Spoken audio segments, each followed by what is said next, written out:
Good evening. You're listening to Eagles on Air through the Sportinarium channel, and tonight we're really privileged to be joined by ex-Crystal Palace player Dean Austin. How are we doing, Dean?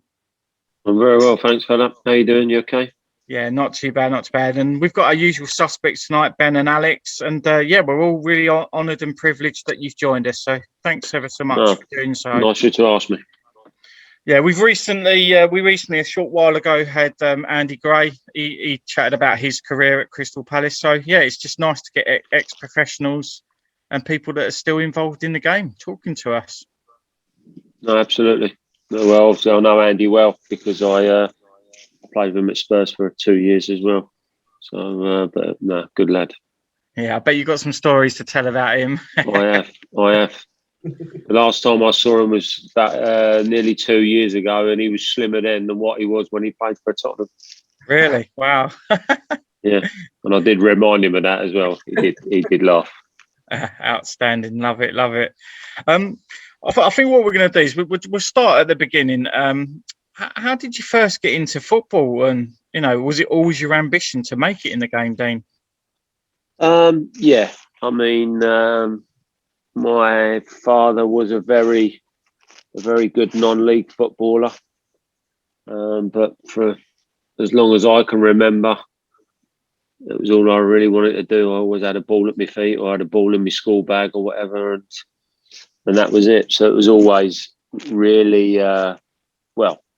I think that as young kids, you want to be footballers. Everyone wants to be a footballer, but I don't think you really understand what it entails to actually be a footballer. And I think I was one of those. I loved the game, and but it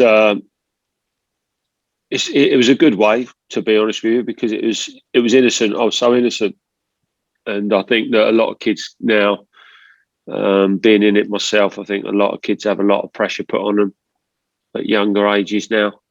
But I just love playing, and that was me, really. Who did your dad play for? Well, my dad played for Hemel Hempstead. So Hemel Hempstead are a Conference South team now, but my dad played for Hemel Hempstead, and at that time Berkhamsted Town played for Aylesbury, but they were decent non-league sides. The pyramid was very different back then in them days. He went on then to manage Berkhamsted Town as well, so it was a big influence on my career.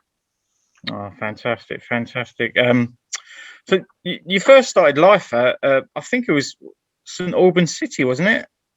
Yeah, well, St Albans is my kind of adopted home. I grew up in Hemel Hempstead, but I moved to St Albans from quite a young age. And yeah, I was like a apprenticeship age at Tottenham, at Watford, sorry. As in between 17 and 18, I had a few spells at Watford, and when I got released there, like second year scholar age, I then went and I signed for St Albans. Someone who my dad knew had taken over as the manager, and he offered me the opportunity. I went there. It was tough, I've got to say. It was a tough first few months. Didn't get any opportunities or whatever, but I got an opportunity probably about October probably September, October that season. I was still only 18 at the time, and it just went from there. Really, it was the opportunity. It was the break. It was a break for me or an opportunity, but I deserved the opportunity. I worked bloody hard at my game and wanted to improve and loved the game and wanted to play. So I earned my own luck, and then from there, really, it was the break I needed. And from there, it was kind of my career went on an upward trajectory for a little while. Yeah. You must have been heartbroken to have been released by Watford in the first instance, I imagine. Yeah, I mean, to be fair, it wasn't the first time I'd experienced rejection. I was released from Watford a few years before that as well. So they released you twice. Wow. Yeah, well, I got released when I was younger, about 13, 14, and then I got invited back there at 16. I had opportunities at clubs, but I was one of those kids. I was, I needed to be happy in the environment, and if I wasn't enjoying it, I was stubborn. That hasn't changed, by the way. I'm as stubborn. I'm as stubborn now as what has ever been, and I'm stubborn as a coach at times. And you have to learn. But I was really, really stubborn as a kid. If I didn't want to do something, I wouldn't do it. And I was at Watford. That was okay. I was at Luton Town, and I didn't really enjoy it. So I decided to not go back. I was at Arsenal. That was a bit different environment. Went in there, and that was okay. And then they called me a couple of times when I was away on holiday, and then never called back. So that opportunity sort of come and went. But it was, I've got to say that to have the career I had as a player, I've got to say that I've been fortunate, really, because I did, let's say, spurned, but I spurned opportunities, but there were opportunities that I didn't take because I didn't want to do it. Yeah, no, that's understandable.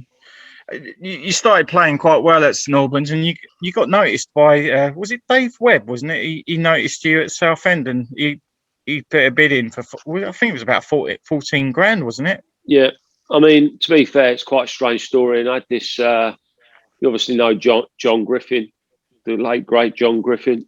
Yeah. Well, Griff and I become very good friends, probably from when I was. Well, actually, when Brentford and Palace used to share training grounds at Street Court. And Griff and I used to sit and have a cup of tea at lunchtime and what have you. And then, obviously, through my coaching career, I used to see Griff a lot on the circuit, and was very, very good to me. But we was having a conversation, and Griff and I was having a conversation one day when I was at Palace. And he sort of said, well, you finally ended up here then anyway. And I sort of said, well, what do you mean? He said, well, I actually was wanting to sign you. I'd been watching you when you was at St Albans. And I actually made the call to John Mitchell, who was ex-Fulham player, who was the managing director, if you like, of St Albans. Yeah. And the deal was already done. He said to John Griffith, the deal's done, mate. It's like, you're too late.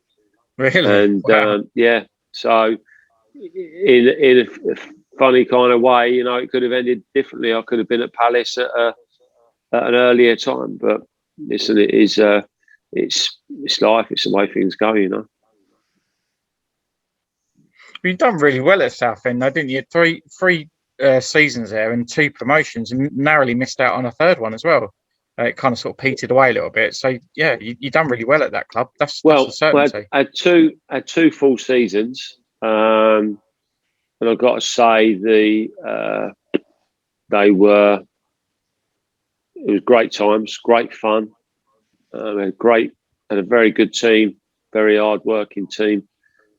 I went in before the deadline in the March, and I played the last 7 games, and we got promoted. We was outside the playoffs, and we got up last day of the season. Following year, went straight up again in League One. Played every game by 1 game, I think.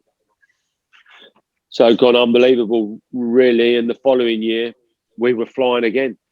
We were top of the league, top of the championship in February. It was only a falling out between the owner and the manager that kind of the wheels come off. The manager, I think we'd played away at Grimsby, I think, in the middle of November, and it just had enough. It just had enough, and he just went to the chairman Really? and just sort of said, "Listen, I'm done." I think a lot of it was to do with players. To be fair, we had a good group, and he wanted us rewarded and what have you. And the chairman wasn't prepared to do it. He wanted to sit on it. So he said, "Right, well, if I can't secure my players and secure the team, I'm going to walk." but I was coming to the end of my contract anyway. So there was a batch of us, but I was coming to the end of my contract, and I'd already had two offers to go before that deadline, the last deadline that I was there. So I could have gone to Derby or Blackburn, and I didn't go. I wanted to see the season out. There was a lot of talk. There was a lot of talk at the time about clubs being interested in me. Quite a lot of clubs. Was Derby and Blackburn not of interest to you then, really? Well, they were both championship clubs. Well, they were both championship clubs at the time. There was a lot of interest around me from the Premier League, so a lot of whispers and what have you. I was playing exceptionally well at that time, and I thought, I saw no reason really. I still only was 21, and I saw no reason really to just sort of take a move for the money, if you like, Yeah, you mentioned those two clubs, and obviously Spurs, which I think that's your childhood club, isn't it? Apparently, you used to support them, so you must have been sort of absolutely buzzing when they come knocking at the door. Well, yeah. I mean, to be fair, it was it was a bit. I was a bit in awe of the whole situation, to be fair, because I've made a pretty meteoric rise in quite a short period of time. But when I wanted to play in the Premier League because the Premier League was starting then as well, and once I kind of heard that they wanted me, that was it. Really, I wasn't going to. Yeah, I wasn't going to go anywhere else. I didn't have to move or anything like that as well. So it's,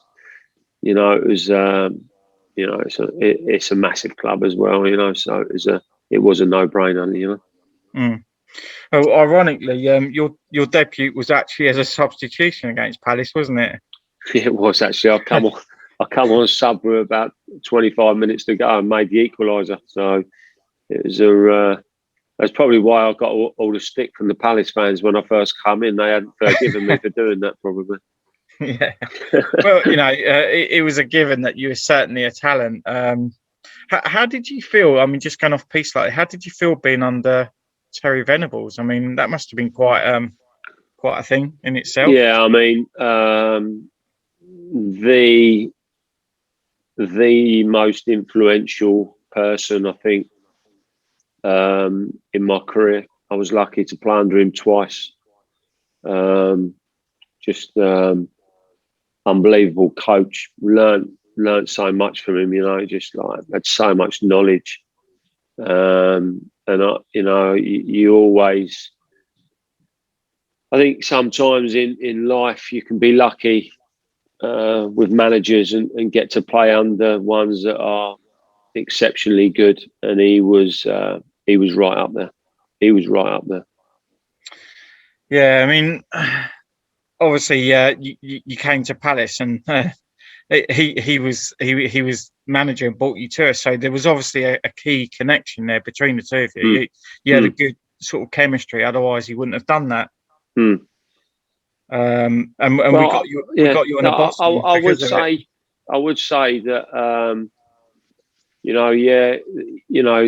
obviously I had a relationship with Terry, as in that regards that he'd been my manager before, but I got to say he also was ruthless as well. So if he didn't think that you were, if he didn't think that you were right for the job or whatever, then he wouldn't do it. I mean, we did have crosswords when we was at Palace, because obviously I wasn't in the team much in the first sort of 4 or 5 months coming back from the sort of serious knee injury that I'd had, and he wanted me to go out on loan somewhere, and I refused to go. Yeah. So wow. We did have crosswords about that, but that doesn't mean that I don't think anything differently about him as a coach, as a manager. I mean, I signed for Palace. I signed for Palace because of him. Really, he was the one that persuaded me to come. I mean, I had a little bit of interest at the time. I could have signed for Watford. which was 10 minutes down the road from my house. Yeah. So I could have signed for Watford, but I didn't because I wanted to sign for Palace because I wanted to sign for him.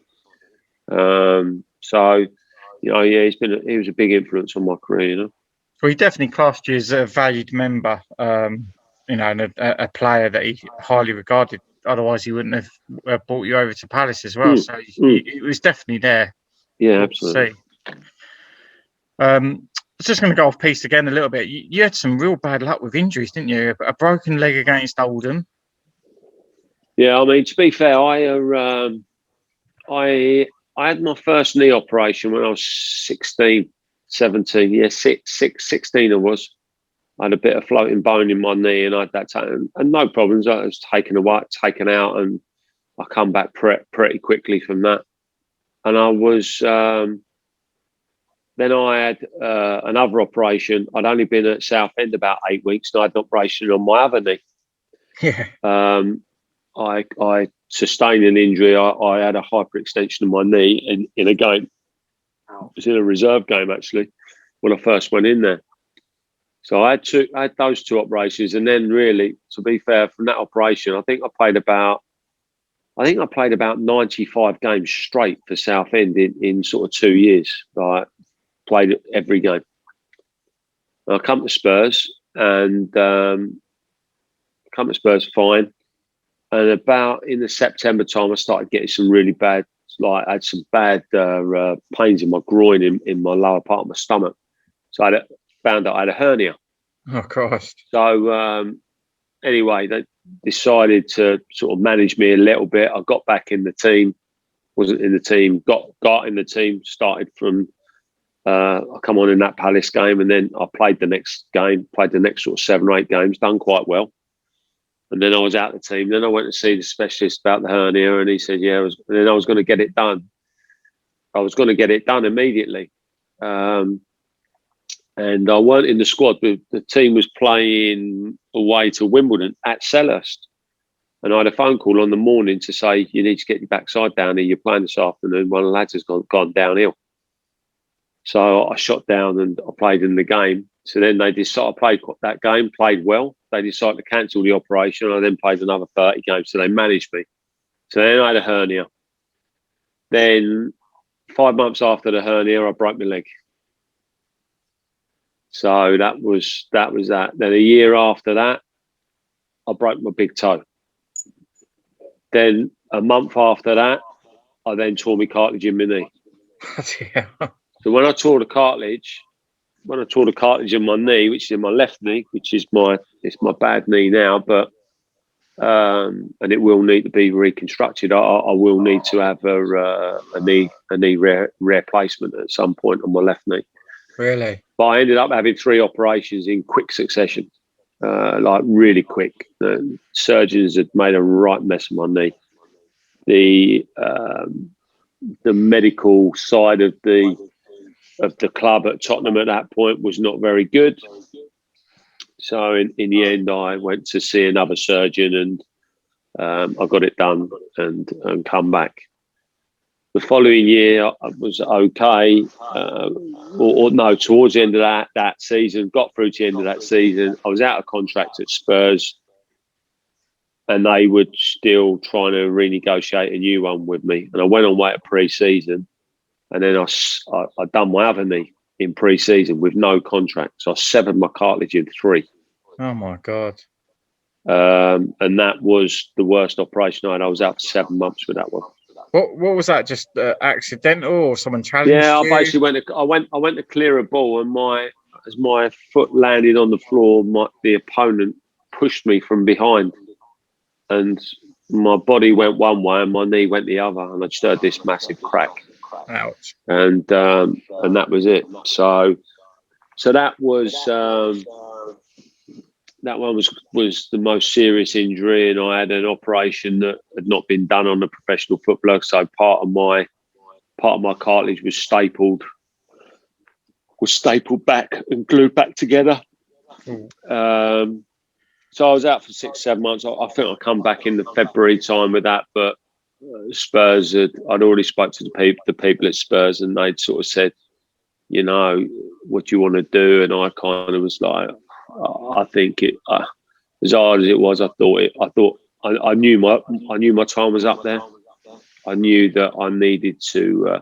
I knew I needed a fresh challenge. I knew I needed something else to sort of get my teeth into, and that was in the March time. And then moved on. The Palace thing was on the cards at that time anyway. I'd already started speaking with Terry and Ted Buxton. Terry had sort of said to me that there is a chance that I might be going to Palace. He wasn't kind of sure. I think it was kind of he wasn't sure about the seriousness of Mark Goldberg. So I think he kind of waited, but then by the time we got to April, it was the right thing to do. It was the right thing for me. Did you feel immediately welcome at Palace when you came? Yeah, 100%. I mean, I made loads of great friends with people at Palace. Staff were good. People around the club were very good to me, and it was a bit different to start off with. But it's like moving house.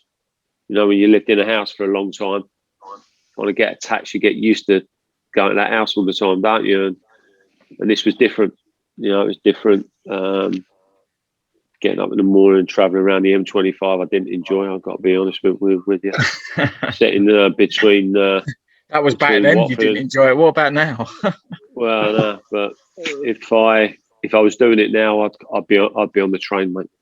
Yeah, I'd be on the train. No, I mean the people were really good. Were really good to me. Everyone was really welcoming. But I guess it was good to get back with Terry again.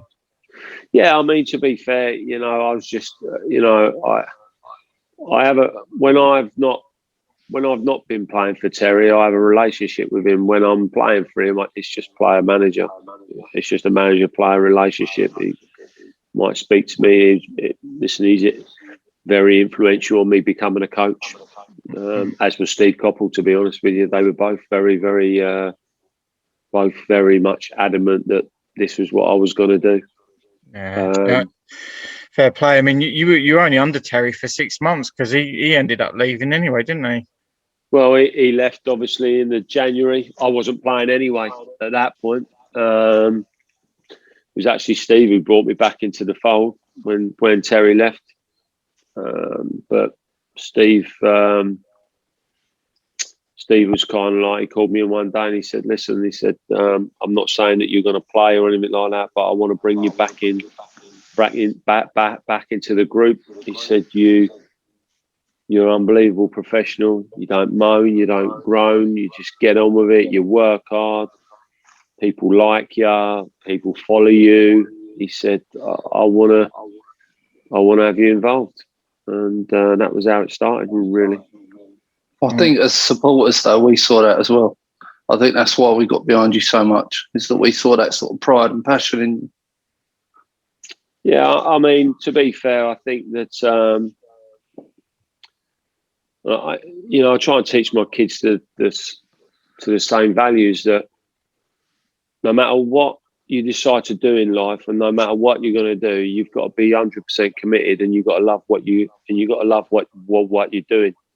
But I always feel that if I ever get involved in any club, and it's even now exactly the same as a coach or a manager, you've got to go in and you've got to embrace the club. You've got to go in and love the club that you're working at. You've got to get around people. You've got to build relationships with people, and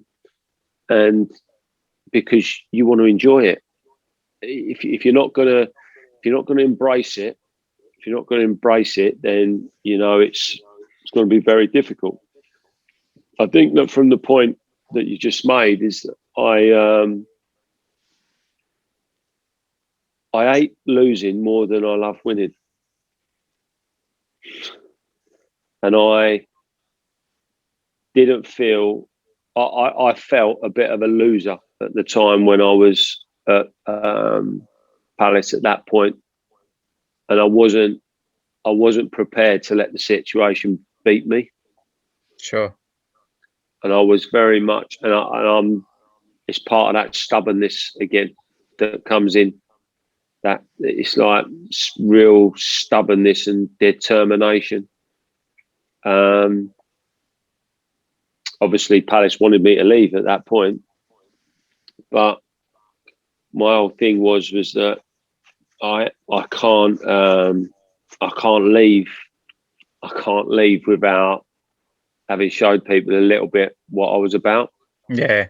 To be honest with you, Palace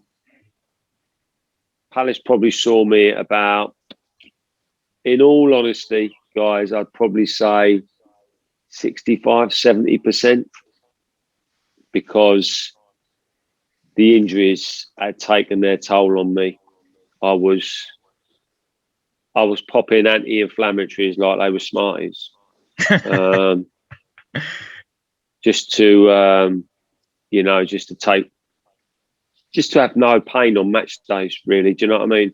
The weeks, the training I used to get through, I could get through the training. I still work hard, but I knew my body so well. I used to work very hard on certain days. Got to a stage where I probably got to 30, 31. Steve Bruce was the one that worked it out. He called me and he said, you can't play 2 games a week. No chance, mate. He said, you can't do it anymore. But again, he was a very good man manager, Steve. But even at that stage, as I say, I still maintain to this day that Palace, the supporters probably only saw probably 70%, but I still felt that my 70%, with my desire, with my passion, and a pretty good football brain, I still felt that my 70% would be better than a lot of players' 100% at that level. Well, the fans saw the other side of you. The kind of emotive side where you understood the situation. We went into administration, and you took a huge pay cut. I mean, how many people do you see doing that? I mean, it just goes to show what. Well, you won't see many in the modern day game, mate. That's for sure. No, 100% not. No. That's definitely admirable. Definitely what you did for the Palace there. I never played football for money. It sounds stupid, and a lot of people would say that you're stupid. It was a job. It was a job. It was a job that I loved. And like I say to you, that whenever I go into a club, I fall in love with that club. I attach myself to that club because I think that, one thing, you've got to be happy in what you're doing, but sometimes you've got to scratch under the surface for certain things to involve yourself. You've got to, I've always felt that for me to be at my best, I have to ingrain myself within that club. Well, and that was what I did. It showed you how amazing the act of generosity was, because obviously people had mortgages, they had lives to live. I mean, it was probably hard enough for the senior players, let alone the younger players, to be thinking, oh Christ, what does the future look like, especially with administration around your neck. And I think Mark Goldberg was constantly taking calls, wasn't he, to ship you out at that point? Well, before the deadline, he called me. I'd got home from training one day. It was on a Tuesday. I think we was off on the Wednesday. And he called me on the Tuesday evening and sort of said, look, I've got two clubs that want to take you. They'll do the deal now. They'll pay all your wages, etc., etc. And to be fair, he hadn't even told me who they were. I said, I'm not going. Wow. And he sort of said, well, you haven't even heard what I've got to say yet. He said, look, I've got 7 or 8 players going, Dean. I need you know, I can't guarantee that you'll get paid or whatever. I don't know what it's going to look like. I'll take my chances, Mark. I'm not going. Wow, that's amazing. Amazing. Thank you for doing that. But you were made club captain as well. That must have been a huge honour. Amazing. Yeah, I mean, it was quite funny actually. We got to the end of that season, and the following year, the season was we've kind of done it between us really, but it was me and Jolly.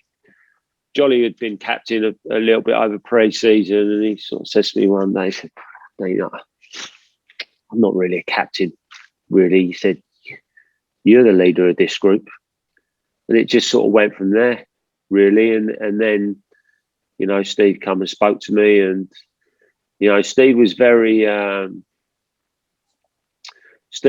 very supportive. You know, Steve used to almost sort of say to me, it was me and Craig Foster and probably Andy Linnigan. Probably he'd say to us that get the boys going early part of the week. Like, you know, we're going to lose games this year because like we're a young team, but keep them going and keep them smiling between Monday and Thursday, and keep the train, and we'll keep the training bright and what have you. And then I'll come in and start preparing us for games on a Thursday and Friday, and that was kind of the way it was. We never used to get down too low. We used to keep people smiling, and so that they didn't overthink things too much. And I think, you know, but you also have to understand that at that time we still had some good players as well. You know, in that year, we had Jamie Smith. There was me, obviously. Fanzi was still there. Sunji High was still there. Hayden had come through. Hayden Mullins, Clinton was there. Do you know what I mean? So we still had, although they were young lads, and a lot of them had not experienced kind of what we were going to be going through that year. It was we had some good players. Yeah, I mean, we also had Popovich, we had Roger, we had Forsell, wasn't it, as well? So yeah, you definitely at that time. Yeah, well, what happened was that Popovich come in the year after. Popper come in when he came in when Steve Bruce came in. Yeah. So it was, but no, you know, we still had some talented players, you know. Yeah, I mean, some fan favourites there. I mean, obviously you're a fan favourite. I mean, that's an absolute given. It goes hands down in terms of saying it. But and obviously you mentioned that Steve Bruce said that you're not going to be playing as many times. I think you only played about 25, 30 games that season, wasn't it, roughly? Yeah, well, obviously to be fair, I had a very good relationship with Steve. He was a player's manager. He was very honest. He was my type of guy because he was so honest and truthful. I played games, but obviously he left in the late October, and then Trevor Francis come in, who I had zero relationship with, and person that I really just didn't get on with because he wasn't honest. And I knew then at that point that my time was really up then. I think that my problem lay with Trevor was that the guy didn't want to play me. Yet he wouldn't let me go, and that, like, I didn't want to just stick around and be a burden on the club. I didn't want to stick around and see the latter part of my career sitting on my backside on the bench.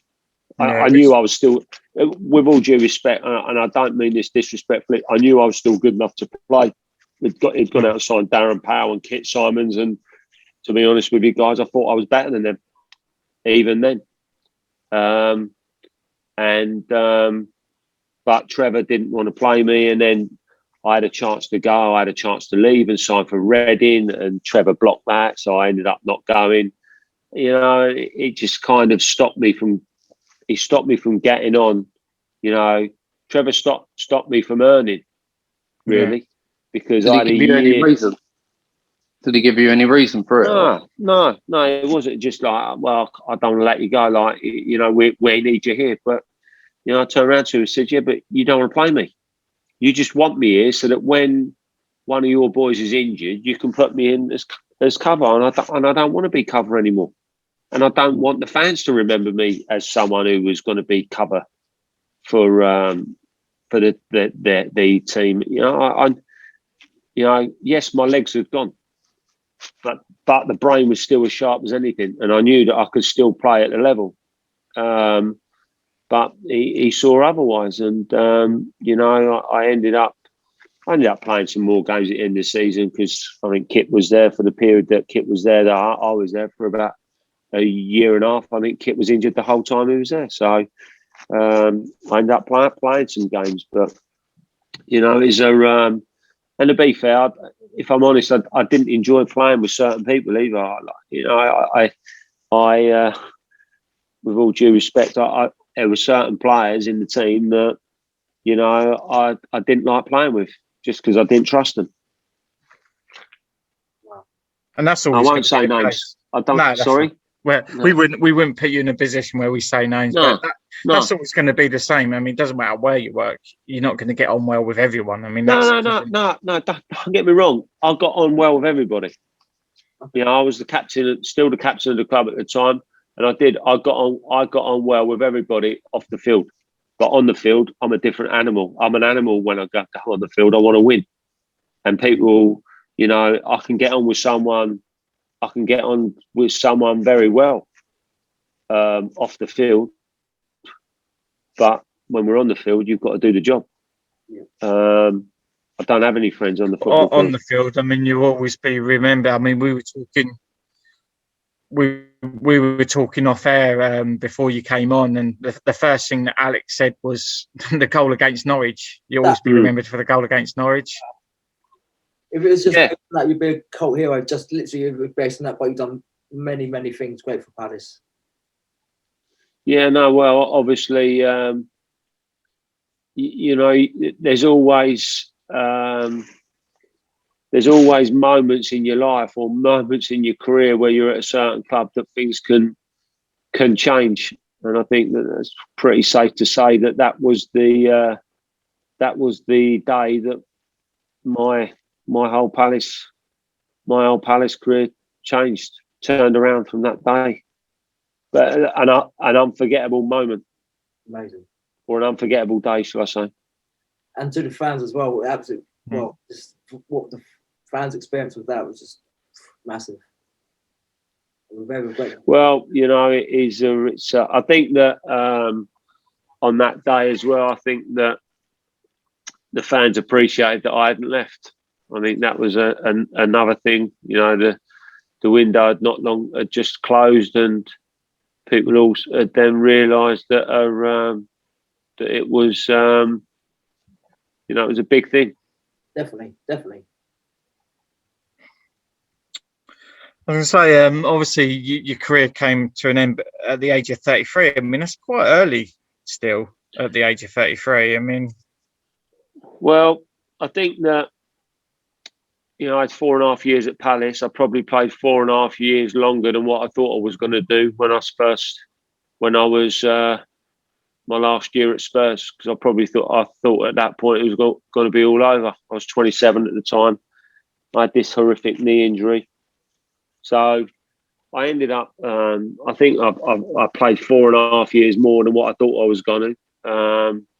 That's the first thing. But I would say that, you know, it was 450 odd games I'd had in the league, and it had caught up with me. You know, it was taking me longer. You know, when I broke my toe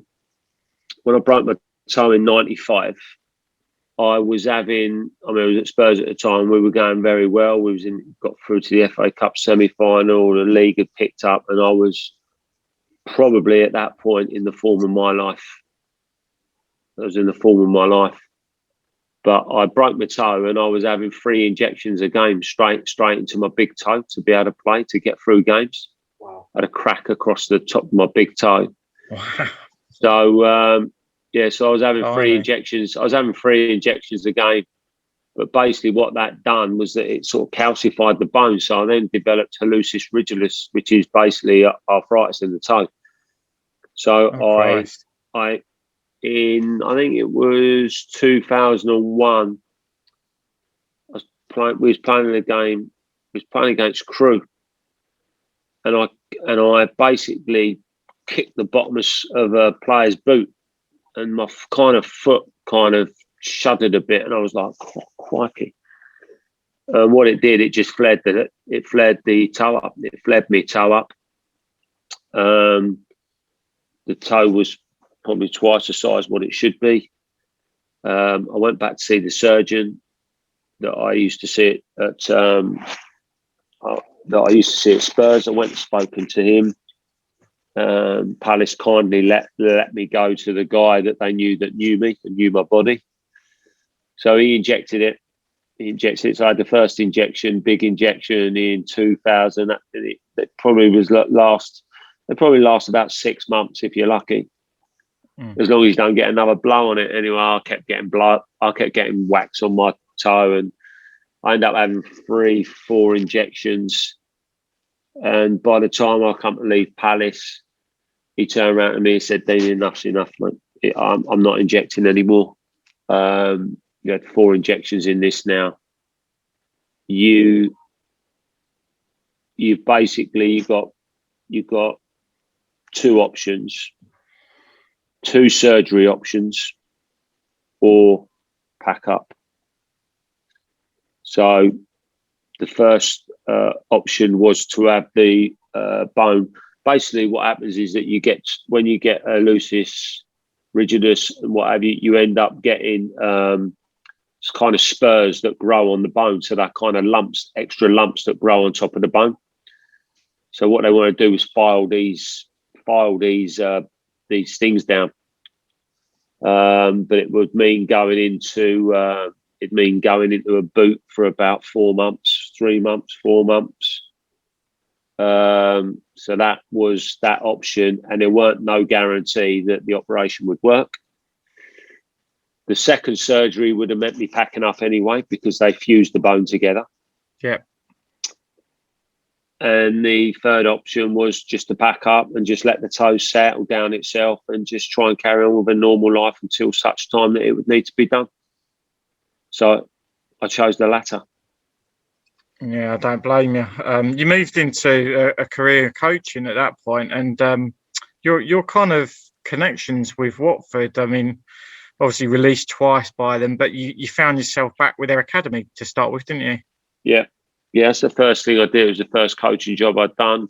I was through Terry and Steve.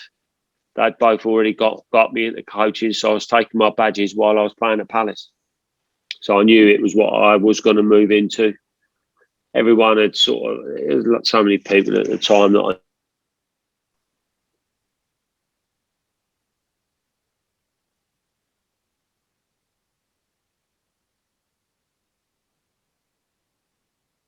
that's how I kind of got into it, really. Did you find the badges hard thing? No, I enjoyed it. I'm still the same. Look, I'm 51 now, but life's a journey, and it's about learning and new experiences. And I love the game. The game fascinates me. I love what I do. I love coaching. I love helping people, helping young players, or helping players in general, and also trying to win at the same time, but do it through a process. I'm very much got a process that I work to, a coaching process that I work to, and that's what I try and do.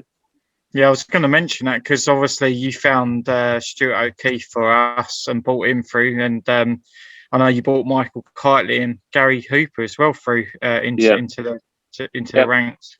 Yeah, of football. So you've got a keen eye for for good talent? Yeah, well, look, I think that if you, I think there's a lot of talented players out there, and there's no area more affluent for young players than Palace area. You know, there's a lot of talent out there, but it's a real hotbed of talent. But you know, it's the ones that have the best attitudes and the best work ethics will be the ones that make it. And I think that, you know, Palace could have more players through, I think, because there is so much talent down there. But you know, talent has to be nurtured. Yeah, well, we hold you solely responsible for our first Premier League win back in 2013 from 05 with O'Keefe finishing it off with that 4th goal. So, no, that's down to you, Dean. In our opinion. I still speak to Stewie now. He's a great lad. He's a great lad. Known him since he was 16 years old. Remember watching him play in the FA Youth Cup for Southend. Little scrawny weasel of a kid playing right midfield. And I says to the academy director, who I'd done a lot of work with at the time, Ricky Duncan, I said, who's number 8? He went, Stuart O'Keefe. I went, he's a player, mate. He went, do you like him? I went, he's a player. He's my type of player. He's a thinker, got a good brain. That was really how it started with Stewie. Stewie very, very quickly come into my group, my under 21 group at the time, and I've done a lot of work with Stu, and you know, but he's a great kid. He's got a great work ethic. He deserves everything he gets. Unfortunately for him, he's not. I don't think he's been particularly lucky. He's had certain things like injuries as well at certain times that have influenced the pathway for him. But you know, he's still had a pretty good career. He's still in it now. So it's I'm pleased for him. He's a good lad. Yeah, and your kind of connection with Palace, you know, you came back, you were first team coach and under 21s manager as well. So, you know, you clearly right across the board, player wise and coaching wise, highly regarded. And we thank you for all that you've done, to be fair. Well, you know, it's I've not been one of those people that have moved around many clubs. You know, I only had 3 clubs really. Three professional clubs, and I've played and coached at 2 of those. The only one I haven't coached at is Spurs, and well, whatever reasons that is, you know, you never know, because given their form, that might change soon, Dean. Well, I wouldn't think so, mate. I think I'd have been back at Spurs a long time ago if I was ever going to go back now. I think that I've had more than enough to offer, but they haven't wanted me, so I kind of move on, mate, you know, but I come back and watch Palace more than even though Spurs was my club, I come back to Palace. I come back to Palace more than what I go to Spurs, put it that way now. Fantastic. I'm just I feel more love. I feel more love from the people at Palace than what I do, unfortunately, at Spurs. And I talk about that across the board. Not only the supporters, the supporters that I know at Spurs have been brilliant to me as well. It's more the people at the top end of the club. So the people at the top end of the club is changed from when I was there, and you know, I don't get invited there, whereas people at Palace seem to invite me back, and so you know, it's one of them. You go where you love, mate. Yeah, no, it's brilliant. We're coming towards the end of our time with you now, Dana. We're taking up a fair bit, so we really appreciate it. But I've got a couple last few questions for you. I mean, obviously, you say you come back to Palace and stuff, so you keep tabs on what we're doing. What's your honest reflection on our 8-year stint in the Premier League this time around? Well, I think that looking at it now, I think that it's job done because the club has developed. The club's definitely developed. And you know, it's highly competitive now, isn't it? I mean, you look at the Premier League now. I mean, okay, you look at the big 4 or 5, and you would kind of look at that and think that, well, yeah, those 4 or 5 are there, and the rest is all pretty much for muchness. I think I always think the first thing with Palace is that the first thing to do is to make sure that you keep your status. You keep your status because, you know, if you're not in that top 7 or 8, then you're talking about the next 12, really. Yeah. And anyone can beat anyone. I've obviously, Palace have tried to come away from, I'm not going to say the style. I don't want to say the style. I kind of think that Palace is kind of like a working man's team. Do you know what I mean? It's like, you know, there ain't no better place to go and watch a game on an evening than Selhurst Park when it's packed out. You know, the atmosphere is electric, you know, and the fans demand that you're at it and you give 100%. Now, people have sort of speak a little bit at the moment about Roy, and I do see a lot of stuff, and people do keep in touch with me and stuff, and sort of tell about Roy. I think you got to be really careful what you wish for, because whatever your thoughts are with Roy, he's an experienced campaigner. He is a very, very experienced manager. Palace have tried to do something different once before with De Boer, and tried to change the whole philosophy and let him come in and do his Dutch thing and this, that, and the other, and it didn't work. It didn't work, and you know, Steve had to act quickly, and he did. And through him acting quickly, after 10 games, I think it was, you know, if they'd left it any longer, they could have ended up getting relegated. So I think that, you know, you just got a bit. You just have to be careful what you wish for. I think sometimes it's like you almost need a bit of a like for like. You need a solid, stable manager, someone who's been around. I don't think Palace is one of those clubs that it needs a sexy foreign manager. I'm not, or what would be deemed as sexy foreign manager. I'm not sure that that's us. But you know, we have some fantastic players, some very good players. I do believe that with the club as it is, with the hotbed of talent, I do believe that there should be more kids coming through. Yeah. Sorry? I was going to say, we've got that kiddie in the under-18s who's absolutely scoring for fun at Ollendale, or I can't remember how you pronounce his name, but that's the type of play I'd like to see come through. Well, you know, I personally believe that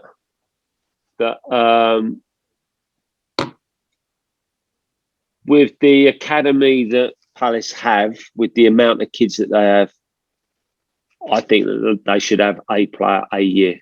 They should be bringing through a player a year. Yeah. You know, if you think about, you know, and okay, it's a different way of playing or whatever, but Barcelona have their academy. You know, they have their academy and they bring players through all the time. I don't see no reason why Palace can't be doing that. No, that's a good shout. I like that.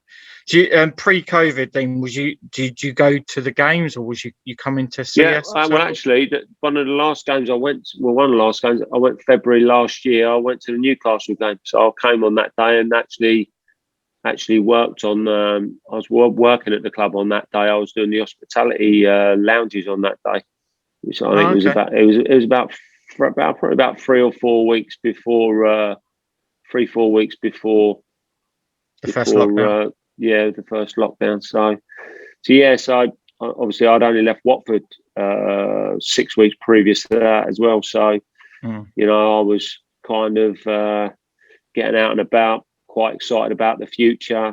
Had a few things going on, a few projects that I was kind of potentially looking forward to getting involved in. But then obviously COVID came and it affected everything, you know. Yeah. But that's the way it goes. That's the way it goes. Are you anywhere at the moment, or No. you currently out I'm work? involved. I've a friend of mine is the owner of St Albans City, believe it or not, and I'm doing some stuff for him at the moment, as in regards to I'm helping him set an academy project up, which is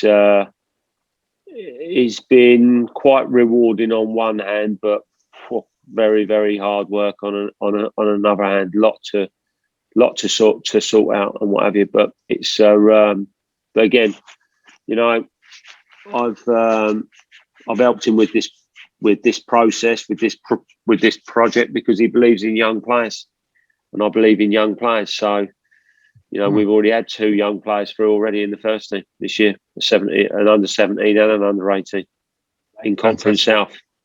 You know, and that's what you know, I like to do, stuff like that. And you know, across our ages, we've got some tidy players. So, you know, hopefully we'll have some more coming through as well. Oh, that's excellent. No, it's a real pleasure. But Dean, listen, really, really privileged to have had you on tonight, and really, really enjoyed the last hour with you, and enjoyed listening to some of your stories and what you had to say. So thank you ever so much for coming on. Absolute pleasure. Really enjoyed it, fellas. Thanks for having me. Thank you. Yeah, thanks, buddy. Thank you for everything you've done for Palace. Thank you. No Yeah, problem.